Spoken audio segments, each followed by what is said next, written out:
नमस्कार दोस्तों, बहुत बहुत स्वागत है आप सभी मित्रों का दिव्य सृजन स्पिरिचुअल के प्रातः 7 बजे कथाओं की श्रृंखला में। दोस्तों, आज जिस कथा के बारे हम जानेंगे उसका शीर्षक है धुंधकारी को प्रेत योनि की प्राप्ति और उससे उद्धार। सूत जी कहते हैं, शौनक जी, पिता के वन चले जाने पर एक दिन धुंधकारी ने अपनी माता को बहुत पीटा और कहा, बता धन कहाँ रखा है, नहीं तो अभी तेरी खैर लेता हूँ, वो भी जलती लकड़ी से। उसकी इस धमकी से डरकर और पुत्र के उपद्रवों से दुखी होकर वह रात्रि के समय कुएं में जा गिरी और इसी से उसकी मृत्यु हो गई। योगनिष्ठ गोकर्ण जी तीर्थ यात्रा के लिए निकल गए। उन्हें इन घटनाओं से कोई सुख या दुख नहीं होता था, क्योंकि उनका ना कोई मित्र था और ना ही शत्रु था। धुंधकारी 5 वेश्याओं के साथ घर में रहने लगा। उनके लिए भोग सामग्री जुटाने की चिंता से उसकी बुद्धि नष्ट कर दी थी और वह नाना प्रकार के अत्यंत क्रूर कर्म करने लगा था। एक दिन उन उल्टाओं ने उससे बहुत से गहने मांगे। वह तो काम से अंधा हो रहा था, मौत की उसे कभी याद नहीं आती थी। बस उन्हें जुटाने के लिए वह घर से निकल पड़ा।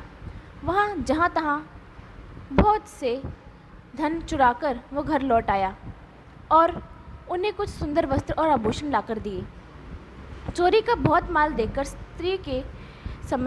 रात्रि के समय जो स्त्रियां थीं उन्होंने विचार किया कि यह नित्य ही चोरी करता है, इसलिए इसे किसी न किसी दिन अवश्य राजा पकड़ लेगा। राजा ये सारा धन छोड़कर इसे निश्चय ही प्राण दंड दे देगा। जब एक दिन इसे मरना ही है, तब हम ही धन की रक्षा के लिए इसे गुप्त रूप से इसको क्यों न मार डालें।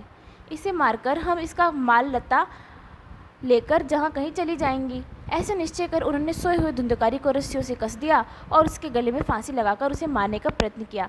इससे जब वो नहीं मरा तो उन्हें बड़ी चिंता हुई। तब उन्होंने उसके मुख पर बहुत से दहकते अंगारे डाले। इससे वह अग्नि की लपटों से बहुत छटपटाकर मर गया। उन्होंने इसके शरीर को एक गड्ढे में डालकर गाड़ दिया। सच है, स्त्रियां प्राय बड़ी दुस्साहसी होती हैं।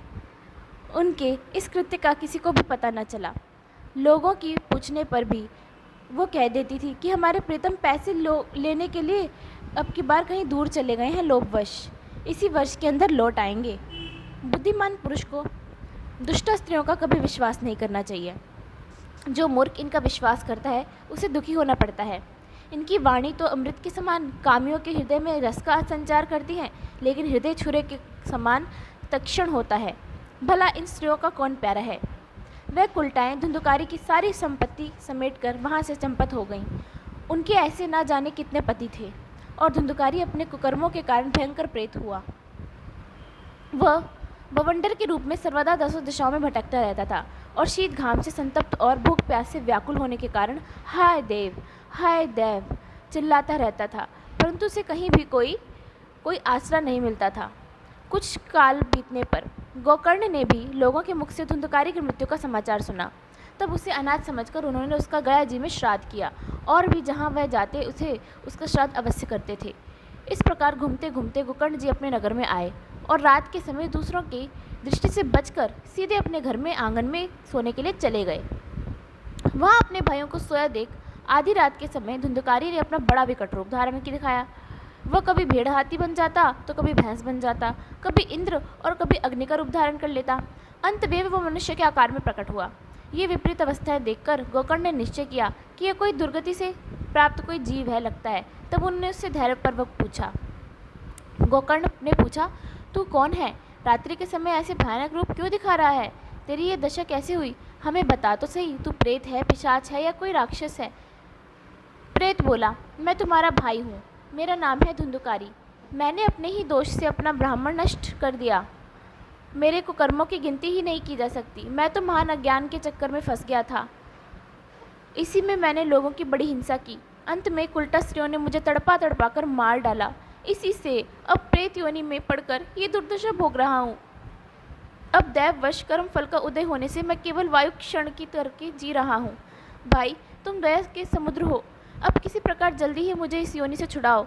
गोकर्ण ने धुंधकारी की सारी बातें सुनी और तब उससे बोलने लगे, भाई, जब मैंने तेरा गया में श्राद्ध करा दिया तब तेरे को मुक्ति नहीं मिली और अब मेरे पास क्या ही प्रयोजन बचा है। यदि गया श्राद्ध से भी तुम्हारी मुक्ति नहीं हुई तब इसका कोई उपाय नहीं है।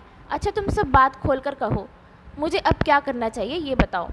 तो प्रेत बोला, मेरी मुक्ति है जो वो सैकड़ों गैर श्राद्ध करने से भी नहीं हो सकती। अब तो तुम इसका कोई और उपाय सोचो।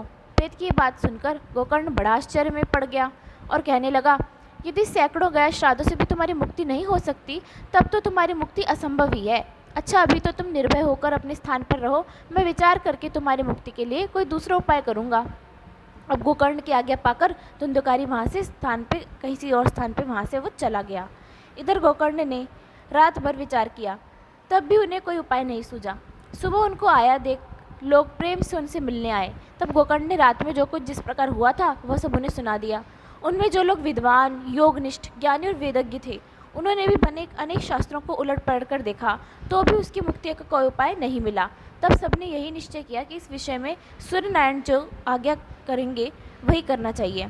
अंत में गोकर्ण अपना तपोबल से उसने सूर्य की गति को रोक दिया और स्तुति की, भगवान आप सारे संसार के साक्षी हैं, मैं आपको नमस्कार करता हूँ, आप मुझे कृपया करके धुंधकारी की मुक्ति का साधन बताइए।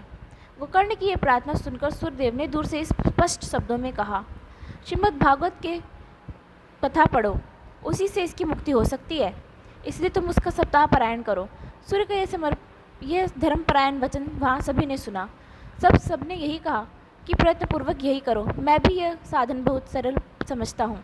इसलिए गोकर्ण ने उसी समय निश्चय कर लिया कि वो कथा सुनाने के लिए तैयार हो गए और देश और गांवों से अनेकों लोग कथा सुनने के लिए आए, जिसमें बहुत से लोग थे, लूले, लंगड़े, अंधे, बूढ़े और मंदबुद्धि पुरुष भी पापों की निवृत्ति के उद्देश्य से वहां आ पहुंचे। इस तरह वहां इतनी भीड़ हो गई कि उसने देखकर देवताओं को भी आश्चर्य होता था। जब गोकर्ण जी व्यास गद्दी पर बैठकर कथा कहने लगे तब वो प्रेत भी वहां आ पहुंचा और इधर उधर बैठने के लिए स्थान ढूंढने लगा। इतने में ही उसकी दृष्टि एक सीधे रखे हुए 7 गांठ के बांस पर पड़ी। उसी के नीचे छिद्र में घुसकर वह कथा सुनने के लिए बैठ गया। वायु रूप होने के कारण वह बाहर कहीं बैठ नहीं सकता था, इसलिए घास में वो बांस के अंदर घुस गया। गोकर्ण जी ने एक वैष्णव ब्राह्मण को मुख्य श्रोता बनाया और प्रथम स्कंद से ही स्पष्ट स्वर में कथा सुनानी शुरू कर दी। शाम तक जब कथा को विश्राम दिया गया तब एक बड़ी विचित्र सी बात हुई। वहाँ सभासदों के देखते देखते उस बांस की एक गांठ तड़ तड़ करती शब्द से फट गई। इसी प्रकार दूसरे दिन शाम को दूसरी गांठ फट गई, तीसरे दिन तीसरी। इस तरह 7 दिनों में 7 गांठों को फोड़कर धुंधकारी 12 स्कंदों के सुनने से पवित्र होकर प्रेत योनि से मुक्त हो गया और दिव्य रूप धारण करके सबके सामने प्रकट हुआ। उसका मेघ के समान श्याम शरीर पीताम्बर और तुलसी की मालाओं से सुशोभित हो रखा था तथा सिर पर मनोहर मुकुट और कानों में कमनीय कुंडल झिलमिला रहे थे। उसने तुरंत अपने भाई गोकर्ण को प्रणाम करके कहा, भाई तुमने कृपा करके मुझे प्रेत योनियों की यातनाओं से मुक्त कर दिया है। यह प्रेत पीड़ा का नाश करने वाली श्रीमद् भागवत गीता धन्य है तथा श्री कृष्णचंद्र के धाम की प्राप्ति कराने वाला इसका सप्ताह पारायण भी धन्य है। जब सप्ताह श्रवण का योग लगता है तब सब पाप थर्रा उठते हैं कि अब यह भागवत की कथा जल्द ही हमारा अंत कर देगी। जिस प्रकार आग गीली सूखी छोटी बड़ी सब तरह की लकड़ियों को जला डालती है, उसी तरह ये सप्ताह श्रवण मन वचन और कर्म द्वारा किए हुए नए पुराने छोटे बड़े सभी प्रकार के पापों को भस्म कर देता है। विद्वानों ने देवताओं ने सभा में कहा है कि जो लोग इस भारतवर्ष में श्रीमद् भागवत की कथा नहीं सुनते उनका जन्म वृथा ही है।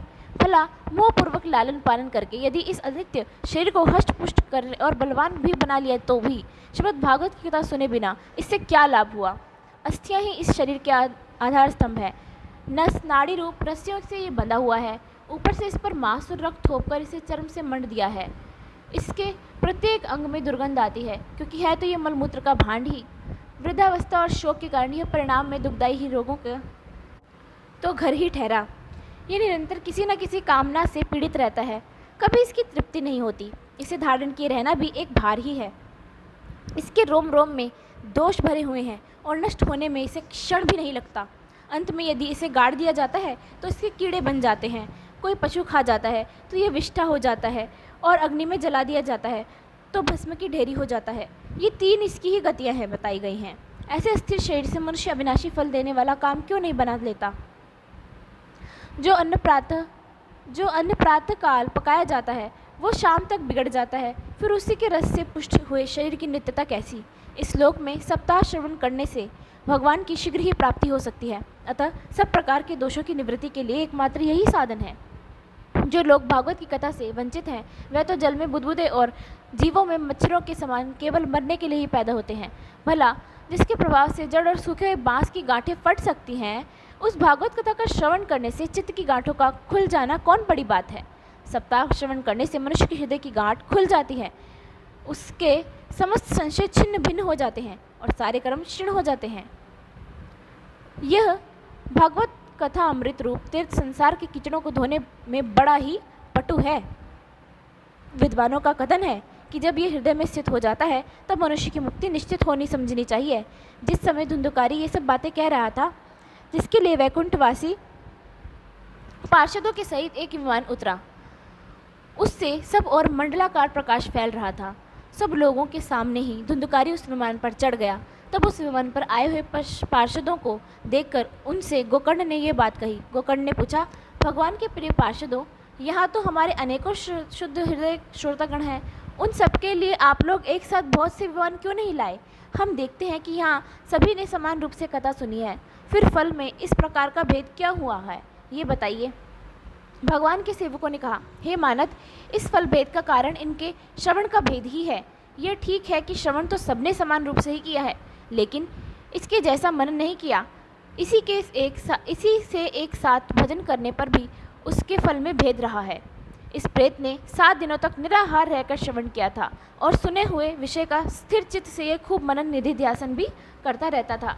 जो ज्ञान दृढ़ नहीं होता वह व्यर्थ ही हो जाता है। इसी प्रकार ध्यान न देने से, श्रवण का संदेह से, मंत्र का और चिंतन के इधर उधर भटकने से जप का भी कोई फल नहीं होता।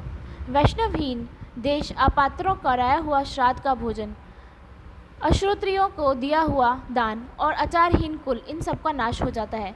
गुरु वचनों में विश्वास, दीनता का भाव, मन के दोषों पर विजय और कथा में चित्त की एकाग्रता आदि नियमों का यदि पालन किया जाए तो श्रवण का यथार्थ फल मिलता है। यदि ये श्रोता फिर से श्रीमद् भागवत की कथा सुने तो निश्चय ही सबको वैकुंठ की प्राप्ति होगी।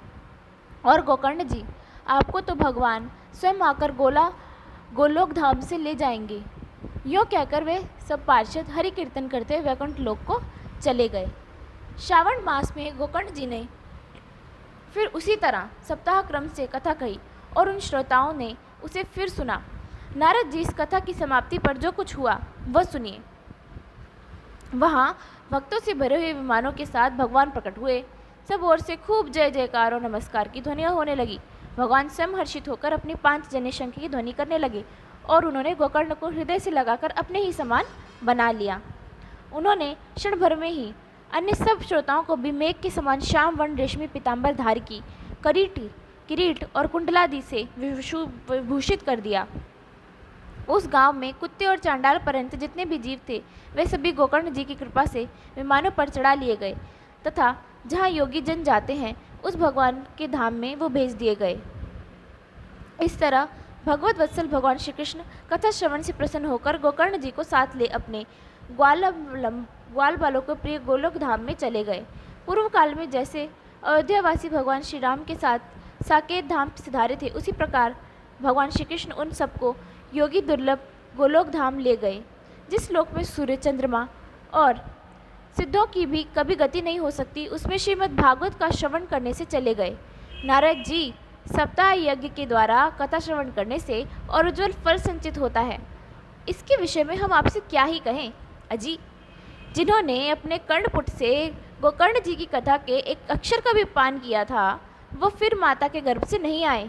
जिस गति को लोग वायु, जल या पत्ते खाकर शरीर सुखाने से, बहुत काल तक घोर तपस्या करने से और योग अभ्यास से भी नहीं पा सकते, उसे वे सप्ताह श्रवण से सहज में ही प्राप्त कर लेते हैं।